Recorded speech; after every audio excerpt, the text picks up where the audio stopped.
Very complex indeed. This is Editors Forum. We stay with the tragic loss of the Chief of Army Staff, Lieutenant General Attahiru Ibrahim. We understand there is a line in state going on at the moment in Abuja, the nation's capital. Unfortunately, we do not have live feeds for that particular event. But Ambrose, it does appear that we do have you back now. Ambrose Igboke joins us live from Enugu, the coast city. He's a media consultant and public affairs analyst. Ambrose, how are you responding to the news of the loss of the Chief of Army Staff, especially the fact that we only had a crash very recently, precisely 3 months ago, February 21?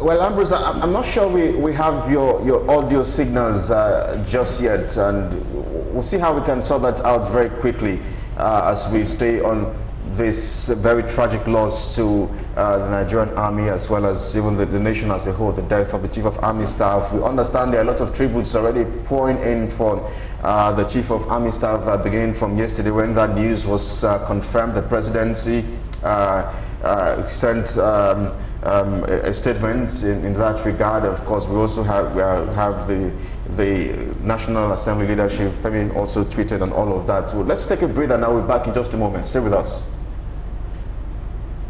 Very shortly, as we get this take on this very disturbing crash. Ambrose, hopefully we can have this conversation with you as regards the loss of the Chief of Army Staff.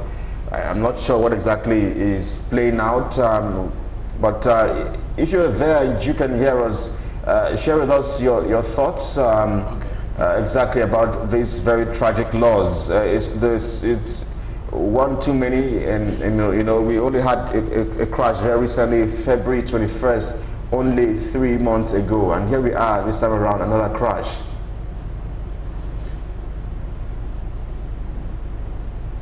And it's a sad loss.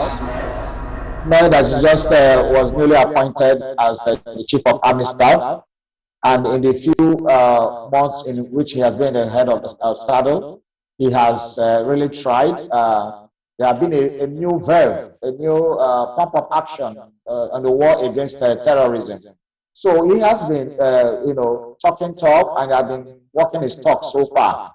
It's very unfortunate that he was just cut short in the heat of action.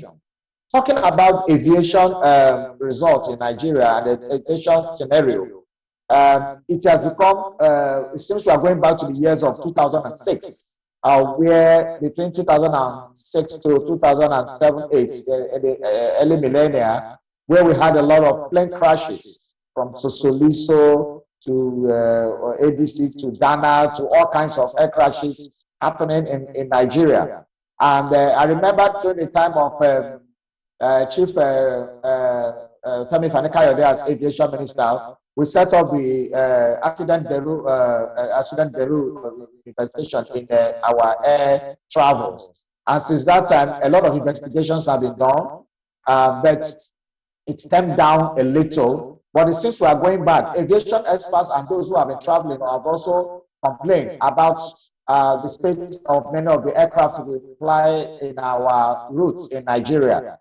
And the question is, from the opinions and from the comments and from the news that filtered in yesterday after the sad loss of the Chief of Army Staff, it was reported that it was raining in Kaduna while they were trying to navigate the plane to land. And the question that curiously comes to mind is, why will somebody fly from Abuja to Kaduna, which is not like a 15 minutes or 20 minutes flight, and then while you get a signal that it is raining there, was there no communication between the control tower and the pilot? That is on one hand. On the second hand, what was the intel? I mean, this is the Chief of Army Staff, for God's sake. It's not just an ordinary citizen like me, and who will just depend on the passenger aircraft pilots communication with the tower, with the control tower. There's also supposed to be a military intel on ground that will be able to communicate with the pilot of the Air Force aircraft. So where this thing's done, the Air Force has said that we investigate it, and we need to investigate this because we have been losing too much air power in terms of the aircraft in our fleet in the recent times, and it is not good. These military aircraft cost a lot of money, more than the passenger planes, and they are very, very expensive. And outside that, we are losing lives that would have been used to combat the terrorism that is tearing us in the faith. These are highly trained personnel that Nigeria has committed a lot to train.